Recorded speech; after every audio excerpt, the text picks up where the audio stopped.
రాష్ట్ర అధ్యక్షులు లక్ష్మణ్ గౌడ్ గారు, మన జాతి పెద్దలు మాజీ పార్లమెంట్ సభ్యులు పూర్ణ నరసింహ గౌడ్ గారు, మాజీ పార్లమెంట్ సభ్యులు మధ్యాష్ గౌడ్ గారు, మాజీ పార్లమెంట్ సభ్యులు పొన్నం ప్రభాకర్ గారు, బీసీ సంఘం జాతీయ అధ్యక్షులు శ్రీనివాస్ గౌడ్ గారు, అధికార సంఘం అధ్యక్షులు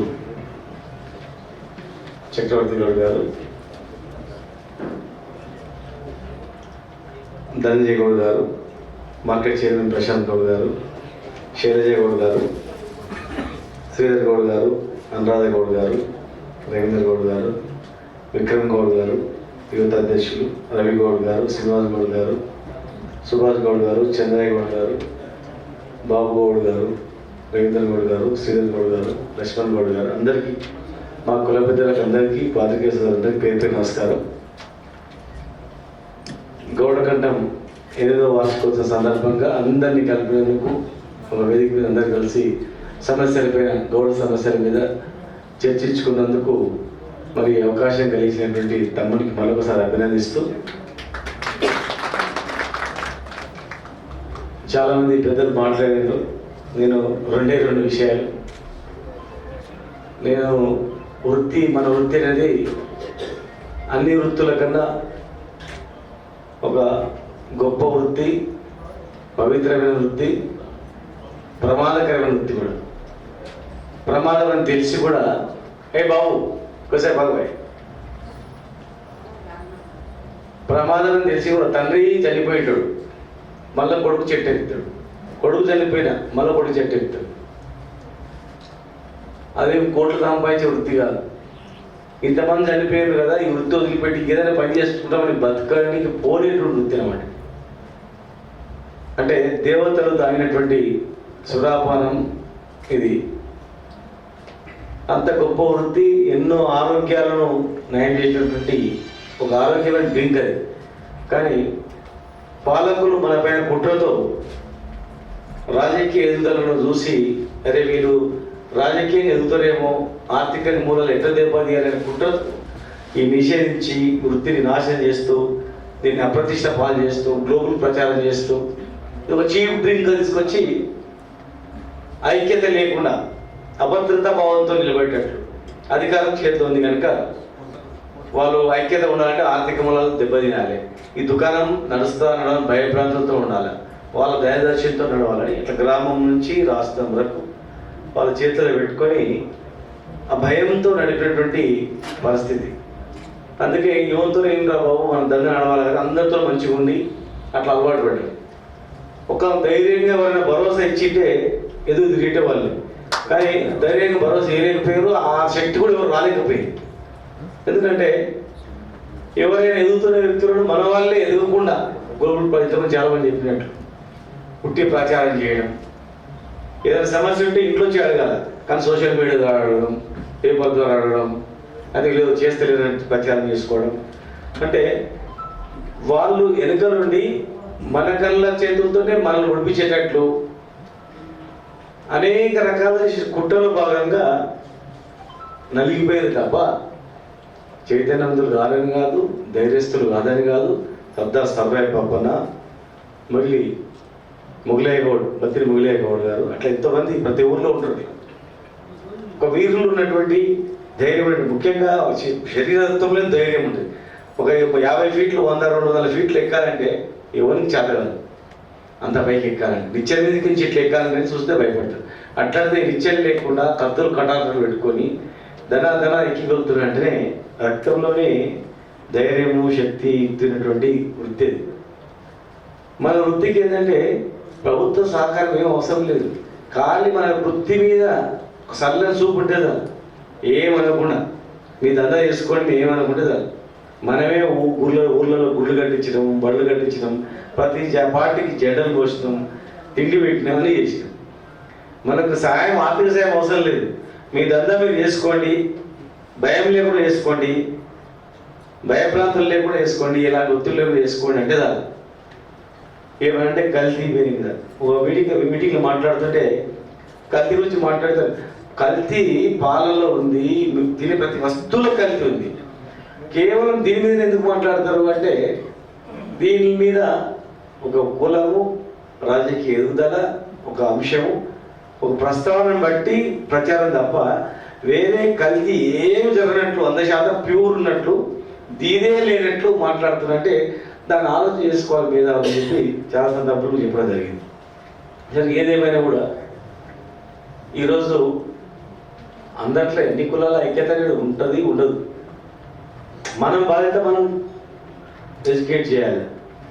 మనం అధికారంలో ఉన్నప్పుడు మనం చేతనైనంత ఒక అడ్వకేట్ ఉంటాడు, ఆయన చేతనైనంత ఆయన సహాయం చేయాలి.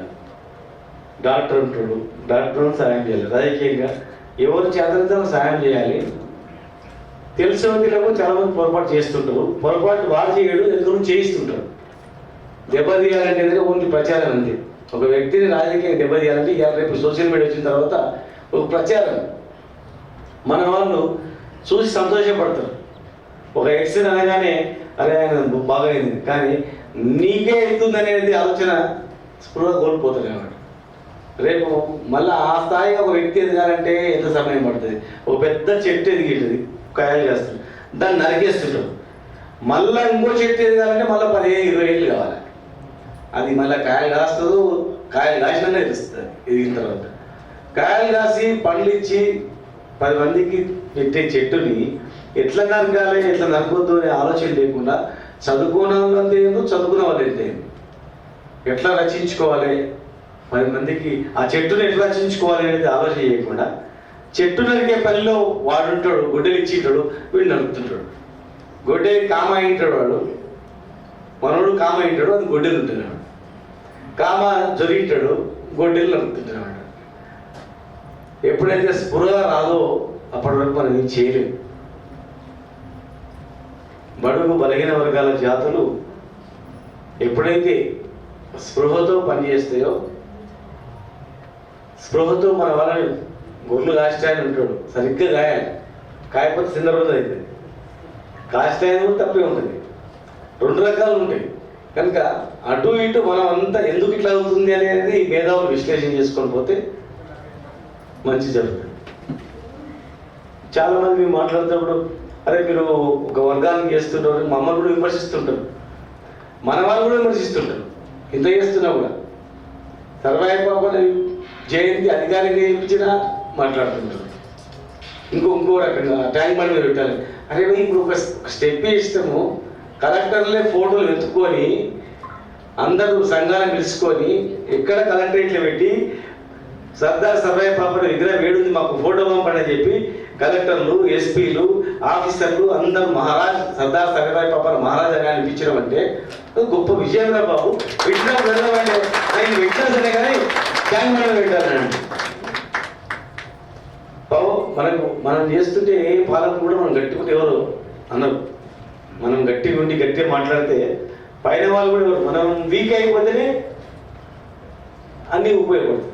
ఇలా 4 సంవత్సరాల నుంచి ఒక మా ప్రతాప్ వాళ్ళ జిల్లాలో ఎవరు చనిపోయింది తాగి, మొత్తం పెద్ద పేపర్లు కథా దాకానే. అరే భయ్ పాలు తాగి కూడా చనిపోతారు, చాలా మంది దేశంలో ఎంతోమంది బిర్యానీ చనిపోతుంటారు, వస్తారు అది మొత్తం బయట చేస్తారు. ఇట్లా అంశంలో చూడండి అని మొత్తం దాన్ని మొత్తం టోటల్ కుట్ర చేసిందండి. నేను చెప్పిన అస్సలు లేదు, కంపల్సరీ మేము చెట్లు పెడుతున్నాం, కల్తీ పోతుంది అని చెప్పి 3,70,00,000 చెట్లు పెట్టినప్పటికీ నర్సరీలు పెట్టాం. ఒక ఫారెస్ట్ ఆఫీసర్ డిస్ట్రిక్ట్ డిఎఫ్ఓనే రిపోర్ట్ చేసుకున్నాం. చేస్తున్నాం, ఒకరి వల్ల కాదు, అది ప్రతి వ్యక్తి దాని మీద వృత్తి మీద దృష్టి పెడితే అవుతుంది. నీరు అపాలసీ తెచ్చినప్పుడు కూడా రాదన్నారు, తీసుకొచ్చి నీరు అపాలసీ కోట్లను సంపాదించుకోమని సెల్ఫ్ రెస్పెక్ట్. అరే గడిలో తాగే కళ్ళు కంపటే కాదు, ఎదురు పెద్ద కేఫ్, దాని ఆరోగ్యం హెల్త్ డ్రింక్ అంట, క్యాన్సర్ రాదు, రకరకాల జబ్బులు రావంట, ఆ డ్రింకును తీసే వృత్తి మాది అని చెప్పుకోవడానికి చిన్న పిల్లలు చదువుకునే పిల్లలు ఏంటంటే మీ వృత్తి ఏంటంటే కళ్ళు అని చెప్పుకోకుండా అరే కళ్ళు అనగానే ఏం కళ్ళు రోడ్ల మీద గరిబొద్దాయి కళ్ళ అని అనుకుంటారని ఇక పాష్గా కేఫ్స్ ఉన్నాయి, ఇది కూడా మా వృత్తి అని చెప్పుకోవడానికి ఒక సెల్ఫ్ రెస్పెక్ట్ వస్తుంది. అలా ఎంతమంది బాగుపడతారు చేస్తే ఎన్ని కోట్లు వస్తాయి. కోట్ల గురించి కాదా బాబు, కోట్ల గురించి కాదు, అది ఒక సెల్ఫ్ రెస్పెక్ట్ తెచ్చినాం అని చెప్పి. అది తెచ్చినప్పుడు ఏం చేసినామంటే ఎవడు గీయొద్దు అమ్మొద్దు, ఓన్లీ గౌడే గీయాలి, గౌడే అమ్మని పెట్టాం. ఎందుకంటే చాలా భూములు ఉన్నాయి, వాడు వచ్చి వాళ్ళ పేరు మీద ఫామ్ పెట్టుకుంటాడు, మిల్క్ లాగా డైరీ అని పెట్టుకుంటాడు, ప్రోడక్ట్ చేస్తాడు. మళ్ళీ ఈ వృత్తి ఏంటంటే ఈ వృత్తి వాళ్ళది, కళ్ళు మాత్రమే వీళ్ళు వృత్తి అంటే తీసుకొస్తారని చెప్పి ఎంతో దురదృష్టం తీసుకొని ఆలోచన చేస్తున్నాం. అట్లా మీలాంటి వాళ్ళు ఎంతోమంది సలహాలు సూచనలు ఇస్తేనే మేము చేయగలుగుతున్నాం.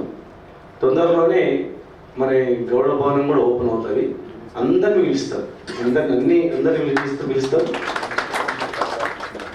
అందరు తాగాల్సింది, ఎందుకంటే ఎవడు తాగవాడు కళ్ళు తాగవాడు ఎవడు ప్రపంచంలో భూమి మీద పుట్టిన ప్రతి ఓడు కళ్ళు తాగాల్సిందే.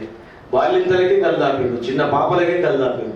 గ్రేప్ వాటర్ లేనప్పుడు ఈ కళ్ళుని తాగినటువంటిది. ఇవాళ ఏదో ఈ వృత్తిని దీని కచ్చ కట్టి దీన్ని ఏదో రకంగా గ్లోబల్ ప్రచారం చేసింది తప్ప వేరే ఏం లేదు. ఖచ్చితంగా ఎంతోమంది మన శివనాథ్ లాంటి గొప్ప వ్యక్తులు ఉన్నారు, పెద్ద పెద్ద పారిశ్రామికవేత్తలు ఉన్నారు, గొప్ప వ్యక్తులు ఉన్నారు.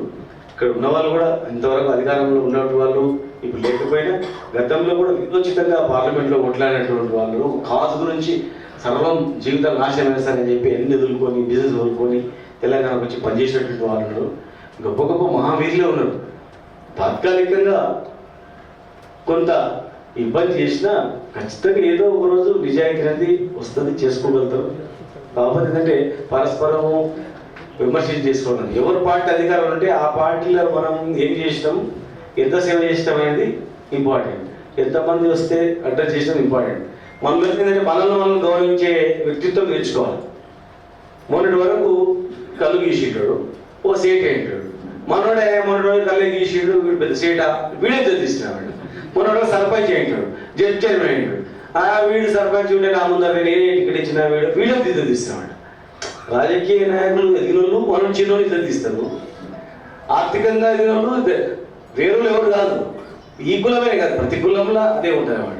చిన్న చిన్న కులాల్లో ఒక స్పృహ లేనటువంటి పనితో చేసినటువంటి ఇవన్నటువంటివి. ఇక ఇవన్నీ అమాసం చేసిన వదిలిపోయి పవర్ అధికారంలో ఉన్నాం, చేయాలని తపన ఉంది, గ్యారంటీ చేస్తాం. ఏ అంశం లేనటువంటిది కూడా 15% ఎక్సైజ్ మన వైట్ షాపులు ఇప్పించినప్పుడు ఎవరు రాదన్నారు, ఇండియాలోనే ఎక్కడ లేదు ఇక్కడ రాదన్నారు. మరి మేము మాట్లాడుతున్నప్పుడు క్యాబినెట్లో కూడా నోట్ లేదు, ఓన్లీ దళిత బంధుకి ఇవ్వాలని మాత్రమే ఉంది. ఎందుకంటే అక్కడ అంశాలు మాట్లాడదాక ఇవాళ మా పెద్దలందరూ కూడా చెప్తుంది అసలు అంశమే లేదు, దళిత బంధుకు మాత్రమే ఇవ్వాలని. అప్పుడు నేను ఇది మా వృత్తి, మీరు బ్రాండ్లు కంపల్సరీ ఇవ్వండి సార్ అని చెప్పంటే సీఎం గారు ఒక్కరు సమర్పించింది. కరెక్టే, వీళ్ళ వృత్తి ఇది 100%. సిద్దిపేటలో కూడా మేము కొట్లాడే వృత్తి అయింది. చాలామంది లీగల్గా వెళ్ళిపోతుంది అన్నారు, కొట్టేస్తారన్నారు. అంటే కుట్ర, కొట్టేస్తుంది కొట్టేస్తుంది ఇవ్వకండి, కొట్టేసిన పర్లేదు మీరు చూసుకుంటా మీరు పెట్టండి అన్నారు. 5% అంటే లేదు, అందరికన్నా ఎక్కువ మార్కు ఉండాలి మా వృత్తిగా అని చెప్పి 10% పెట్టిస్తాం. రేపు ఖచ్చితంగా అన్ని పార్టీలు కూడా రేపు ఎజెండాలు ఏం పెడతాయి, ఇలా 10% పెట్టినాం, మేము 20 ఇస్తామంటారు, 25 ఇస్తామంటారు, 30 అంటారు, 40 అంటారు, అట్లా పెరుగుకుంటూ ఉంటుంది. కానీ దీనికి తగ్గేది ఉండదు, దీన్ని ముట్టుకోండి ఒక షాప్ పడుతుంది. కనుక ఇలా 15 50 అవుతుంది, 50 ఏళ్ళకి 50 అయినా కానీ ఇలా 40-50 కోట్ల బడ్జెట్లు 20,000 కోట్ల బడ్జెట్ మా వాళ్ళే రొటేషన్ చేస్తారు కదా, ఆర్థికంగా బలపడతారు కదా. మరి ఎట్లా కాంట్రాక్టర్లు ఓలేకపోతున్నారు, ఇంకేం చేయలేకపోతున్నారు. కనీసం ఈ వృత్తిపరమైన అంశంలోనే చదివి ధనవంతులు అవుతారు, ధనవంతులు అయితే కింద బతుకుతారు కదా అనే అంశంతో మరి 15% రిజర్వేషన్ తెచ్చినప్పుడు ఇంకా 5 ఎక్కువ ఉండేది ఉండే, ఇంకా 10 ఎక్కువ ఉండేది. అసలు లేదని తెచ్చింటే సంతోషపడాలి, కానీ ఇట్లా విచిత్రంగా మాట్లాడేటువంటి సందర్భం కూడా అన్నమాట. వచ్చిన 4 ఏళ్లలో నీరజ్ పాలసీ, తర్వాత ఎక్సైజ్ దాడులు లేవు, వైన్ షాప్స్, తర్వాత సర్దార్ సర్వయ్య పాపని అధికారంగా జరుపుకోవడం, ఆత్మగౌరవ భవనాన్ని కూడా సర్దార్ సర్వయ్య పేరు పెట్టుకోవడం.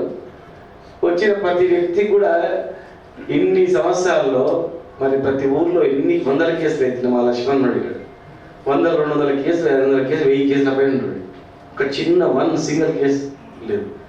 చాలామంది డైరెక్ట్గా మేము చెప్తున్నాం, అరే చిన్నవి జరుగుతుంటాయి, అవి దానివల్ల ఏ ప్రమాదం ఏమి ఉండదు, ప్యూర్ కల్ గ్యారెంటీ వస్తుంది, కల్తీ అనేది దీన్ని దృష్టి పెట్టదు. చాలామంది పోలీస్ ఆఫీసర్ దృష్టి పెడితే కూడా నీకు చాలా పనులు ఉన్నాయి, క్రైమ్ రేట్ కరెక్ట్ చూసుకోండి, ఇవన్నీ చూసుకోండి, దీన్ని ఇన్వాల్వ్ కాకండి, ఒక డిపార్ట్మెంట్ ఉందని చెప్పింది. ఇక్కడ గద్వాల నుంచి వచ్చింది మీరు, మరి మీరు ఇన్ని సంవత్సరాల నుంచి ఏం జరిగింది గద్వాల అనేది దోపిడీ రాజ్యం ఉంటారు. ఇవాళ జరుగుతుంది ఒకసారి చూడాలి. ఏ ఏ ఏ ఊర్లలో పోయేది ఒక్కరైనా మాకు దాడులు జరుగుతున్నాయి, మామూలు అడుగుతున్నారు, లేకపోతే కేసులు చేస్తున్నారు, బంద్ చేస్తున్నారు అని ఎప్పుడు లేదు. ఎవరికి డబ్బులు ఇవ్వకండి, ఆ డబ్బులు ఉంటే ఊర్లో బీద వాళ్ళకు, ఎస్సీలకు ఎస్టీలకు పెళ్లిళ్ళు అయితే, ఇంకా పేద వర్గాలు ఏ కూడా పేదవాడు చచ్చిపోతేనో బతుకుతేనో వాళ్ళని సాయం చేయండి కొంత నిధి పెట్టి. అప్పుడు వాళ్ళ గౌడ్ షాప్ వాళ్ళ దుఃఖమైన పుస్తమెట్లు చేయించిండు, బట్టలు పెట్టిండు అని తలుచుకుంటారు. అట్లా మన పేరు దానం ధర్మాలు చేస్తారని పేరు వస్తుంది. ఎవరైనా ₹1 ఏకన్నా పోయి చెప్పింది. ఇంకా చేసేది ఉంది. మేము ఏదో గొప్ప చేస్తామని కదా, మా చేతిలో అవకాశం వచ్చి చేసినాం. మేమే కులం మీద గదిరోళ్ళంగా చిన్నప్పటి విప్లవ సంఘాల నుంచి వచ్చి ఉన్నాం. మా నాన్న కూడా 69 ఉద్యమంలో మా నాన్న తుపాకీతో కలిస్తే మా నాన్న చేయి మొత్తం ఇది పోయింది. చనిపోయినని ముసలిపేటలో కాలు తొలిపితే మా నాన్నని కొత్తకోటలో పడేసిపోయింది. చనిపోయిందని చెప్పి పడేసిపోతే చూడడానికి పోయింది. మా ఊరంతా కాలు మెదులుతుందని చెప్పి మా పక్క ఊరు ఆయన కాన్స్టేబుల్ ముఖం మీద నీళ్ళు వెళ్తే బతికిండి అంటే అప్పుడు నేను పుట్టినప్పుడు పుట్టగానే లాగా అయిపోయాడు మా నాన్న. బతికితే చిన్నప్పటి నుంచి మా నాన్న చేతి మీద కూర్చుంటే ఎందుకు ఇంత గుంత ఉందంటే పోలీసులు ఇట్లా కత్తితో మన తుపాకీతో ఇట్లా ఫైట్ చేసారు అంటే అప్పటి నుంచి ఏదో చేయాలని తపనతో కుల సంఘాలు నేను తిరగలే, కులమోళ్ళు ఉద్యోగ సంఘాలు తిప్పలే చేయలే, కులములు ఉద్యమంలో తిప్పలే, కులంతో ఎదగలే, ఉద్యమం కులంతో రాలే, జనరల్గానే వచ్చింది. ప్లస్ ఎమ్మెల్యే టికెట్ కూడా కులం పేరు మీద రాలే, మంత్రి పేరు కూడా మా జిల్లాలో ఉండే సామాజిక వర్గం పేరు మీద బీసీకు రెడ్డికి టైప్లో వచ్చింది. కానీ నాకు అవకాశం దక్కింది, శాఖ ఇది ఇచ్చేది కనుక నా జాతిలో పుట్టిన నేను ఒక గీతాకారుడికి మనవని నేను కనుక నాకు అవకాశం దొరికింది. ఎవరైనా ఏమనుకోండి, ఈ పవర్ అనేది ఎప్పుడు ఉండదు, పవర్ అనేది పర్మనెంట్ ఎవరికి ఉండదు. దొరికిన పవర్ని ఉపయోగించాలి. ఉపయోగిస్తే నా జాతిలో 10 మంది తలుచుకున్న చాలు. నాకు వచ్చిన అవకాశాన్ని చేయాలని చేస్తుంటే చాలా మంది విమర్శిస్తున్నారు, ఇలా గీలకే చేస్తున్నారు, వీళ్ళ గురించే మాట్లాడుతున్నారు అని మాట్లాడాలి. నాకు నా శాఖ అనేది మాట్లాడుతుందని చెప్తున్నాను. ఎవరికి అవకాశం దొరికితే వాళ్ళు సాయం చేయడానికి మనం ఎప్పుడైతే ప్రయత్నం చేస్తామో, పవర్ లేనప్పుడు చైతన్యవంతులు చేయడం, పవర్ ఉన్నప్పుడు పూర్తి సాయం చేయడం అనేది దృష్టి పెడితే మనకు ఖచ్చితంగా ఫలితాన్ని వస్తాయి. మన సామాజిక వర్గాలు ఎదిరిన వ్యక్తిని ఎవరైనా కానీ గౌరవించడం నేర్చుకుంటే వాళ్ళని 10 మందిని ఇజ్జత్ తీయకుండా, ప్లస్ ఏదైనా అంశాలు ఉన్నప్పుడు పత్రికాముఖంగా మనోళ్ళే దొంగలు, మనోళ్ళు ఇట్లా అనేటట్లు అనుకోరు. మనది మనమే ప్రత్యాశ చేసినట్లే 10 మందిలో మాట్లాడినప్పుడు మనంతా మనోభావాలు ఎట్లయి మన వీరులు శూరులటువంటి విషయం ఇంకా మనం గట్టి చేయాలనేది స్ఫూర్తినిచ్చే విధంగా చేస్తూ మన వాళ్ళని గౌరవించడం నేర్చుకుంటూ మనం 10 మందికి సాయం చేయడం నేర్చుకున్నట్లయితే ఖచ్చితంగా విమర్శలు అనేవి రావు 100%. కనుక ఎక్కడ ఆయన అంటే నాకేంది, ఈయనంటే నాకేంది అనుకోకుండా ఎవరి రాజకీయ అవసరాలు వాళ్ళకు వస్తుంటుంది, ఎవరి ఆర్థిక వనరులు వాళ్ళకు వస్తుంటుంది, ఎవరి భవిష్యత్తు వాళ్ళకు ఉంటుంది. ఎవరం కూడా ఇక్కడ ఉన్నట్టు ఎవరు కూడా కుల సంఘాల నుంచి వచ్చిన వాళ్ళు, రాజకీయ పరంగా వచ్చిన అందరూ కూడా స్వతంత్రంగా దమ్ము ధైర్యం ఏ ఒక అంశాన్ని పట్టుకొని ఆ అంశం మీద వేలాడి వచ్చిన వాళ్ళని. కనుక ఎవరికి పవర్ అనేది ఎప్పటికి ఉండేది కాదు. 10 ఏళ్ళు ఉంటుంది, 15 ఏళ్ళు ఉంటుంది, 20 ఏళ్ళు ఉంటుంది, 25 ఏళ్ళు ఉంటుంది, 100 ఏళ్ళు అవుతుంది. మనిషి 20 ఏళ్ళు ఉండడు, మనిషి 100 ఏళ్ళు ఉండడు. కనుక ఎంతసేపు ఉందని పవర్ కాదు, ఉన్నంతసేపు మనం ఏం చేసినాం అనేది దృష్టి పెట్టుకోవాలి. ఒక కులానికి వేసుకుంటూ పోయి కులముద్ర కూడా పెట్టుకోవద్దు. పేద వర్గాలకు అందరూ చేయాలి. ఒక గౌడు సర్దార్ సభాయ్ పాపన గౌడ్లకు చేయలేదు, మాది కమ్మర్ కుమ్మర్ అందరినీ తయారు చేసి రాజ్యం ఏలిండు, రాజు ఏళ్ళు, అన్ని కులాలు అన్ని ముక్కాలి. అట్లనే మన ఊర్లలో కూడా అన్ని కులాలు సాయం చేసినాం, మామూలు దందా చేసుకుంటాం. అట్లా మనము వేరే కులంలో ఏమైనా చేసుకోవచ్చు కదా. మనము వృత్తిపరంగా ఎట్లయితే మనం ఎదిగినామో అందరినీ మన వాళ్ళకు ముద్ద ఎక్కువేయాలి, కానీ అందరినీ దగ్గర తీసుకుంటూ ముద్ర పడకుండా జాగ్రత్తగా మనం ముందుకు పోయినట్లయితే ఖచ్చితంగా ప్రజలు మనం గుర్తిస్తారు. 100% మనం సక్సెస్ఫుల్ అవుతుంది. మరి గౌడకంఠం అనే పత్రిక బ్రహ్మాండంగా నడుపుకుంటూ ముందుకు పోవడం జరుగుతూ ఉంది. ఈ సోషల్ మీడియాలో ఎంటర్ అయిన కనుక ఒక మంచి థీమ్ని పెట్టండి. ఎట్లా అంటే సోషల్ మీడియా దారుణంగా ఒక వ్యక్తి యొక్క క్యారెక్టర్ దెబ్బతీయడానికి ఒక చిన్నది ఏం లేకపోయినా కానీ అబద్ధాన్ని ఇట్లా తీసి ఒక మనిషి క్యారెక్టర్ని దెబ్బతీస్తూ ఐక్యత దెబ్బతీసుకో ఈరోజు గ్లోబల్ ప్రచారం జరుగుతాం. కొంతమంది ఉన్నత వర్గాలు ఏం చేస్తారంటే 50 మంది 100 మందిని నియమిస్తారు. వాళ్ళే ఒక సెంటర్ పెడుతున్నారు, పెట్టుకొని వాళ్ళే క్రియేట్ చేయడం వాళ్ళే చేయడం అనేది వాళ్ళు గుప్పిట్లో పెట్టుకున్నారు. కనుక వాళ్ళు 100 మంది పెట్టుకోవచ్చు, 1000 మంది పెట్టుకోవచ్చు, 1,00,000 మంది పెట్టుకోలేదు. కానీ మన 1,00,000 మంది సైన్యం మనకుంది. ఆ 1,00,000 మంది సైన్యాన్ని ఎట్లా మనం చేయాలనేది ఈ ట్రెండ్లో జరిగేది ఏంటంటే పేపర్లో రాయడం చేయడం కాదు, సోషల్ మీడియా ద్వారా ఒక వ్యక్తి ఎదుగుతుంటే ఆ వ్యక్తిని మన వ్యక్తితోనే మాట్లాడిస్తారు, మన వ్యక్తితోనే దెబ్బతీస్తుంటాం. అంటే పెద్ద కుట్రలు జరుగుతూ ఉన్నాయి. కనుక దాని మీద మీరు విశ్లేషించండి. ఖచ్చితంగా మేము దేనికి కూడా భయపడం. పదవులు అనేది వచ్చినాయి, ఆ పదవులు వచ్చిన పదవులు ఎట్లా ఉపయోగించుకోవాలనేది దృష్టి పెడతాం. మా ప్రభుత్వం మేము ఏమైనా ముఖ్యమంత్రి అయితే మాకు ఇద్దరు కాదని లేదు, రిజర్వేషన్ అడిగినా కాదని లేదు. ఈవెన్ కోర్టులో అఫిడవిట్ చేసినప్పుడు కూడా మాది కుల వృత్తి అని చేసినాం. ఇది ఒకటి కేసు వేసి వైశాఖం తీసేయాలంటే గవర్నమెంట్ నుంచి అఫిడవిట్ చేయాలంటే ఈ అఫిడవిట్లోనే రాసినాం ఇది వీళ్ళ కుల వృత్తి, బీరు బ్రాండ్ కూడా కళ్ళు మాదిరి కుల వృత్తి, ఈ కుల వృత్తి కనుక మేము ఇచ్చినాం అనేది కోర్టులోనే రికార్డు చేయించినాం, మేము ఎస్టాబ్లిష్ చేయించినాం. రేపు ఏ పార్టీ అయినప్పుడు అన్ని పార్టీలు చూడండి, నెక్స్ట్ ప్రతి పార్టీ మేనిఫెస్టోలో గవర్నమెంట్ వెళ్ళగానే అన్నీ చేస్తూ వైశాఖ వాళ్ళకి వచ్చేసరికి మేము 15 ఇస్తున్నామంటే ఇంకోటి 50 ఇస్తామంటారు. ఇంక పూర్తి అధికారం రానలు ఏం చేస్తాము, మొత్తం మీకే ఇస్తామంటారు. అది కూడా డిమాండ్, అది కూడా ఒక విషయం. అయితే సరే మనం అందరికీ అంటారు మనం 5 ఇస్తామని చెప్పడానికి అవకాశం ఉంది. కనుక ఏది అయినా కూడా ఏది చేసినా కూడా మేము ఖచ్చితంగా ఇంతవరకు మా ముఖ్యమంత్రి గారు ఏది కాదని లేదు. మీరు ఏదైనా సలహా ఇస్తే పెద్దలు ఎవరైనా కావచ్చు, మా పెద్దలు మా అన్నలు ఎవరైనా ఇగో ఈ వృత్తికి చేస్తే ఇంకా బాగుంటుంది ఇట్లా చేస్తాం అంటే కూడా మేము గౌరవిస్తాం. సరే ఒక సందర్భంలో మేము ఎప్పుడైనా మాట్లాడలేకపోయినా చెప్పలేకపోయినా పరిస్థితులను బట్టి ఏదైనా చేసినా మీరు ఉన్నత వర్గాల నుంచి వచ్చిన వ్యక్తులే కనుక అన్ని అనుభవించిన కనుక మీరు అర్థం చేసుకోవాలి. మీకు ఏమన్నా ఈ గవర్నమెంట్లో మీరు చేపియండి అంటే మాత్రం 100% ఖచ్చితంగా మేము అది ఈ వృత్తికి సంబంధించిన గౌడే కాదు బీసీ వర్గాలకు సంబంధించినటువంటి ఏ అంశాన్నైనా ఖచ్చితంగా చేస్తాం.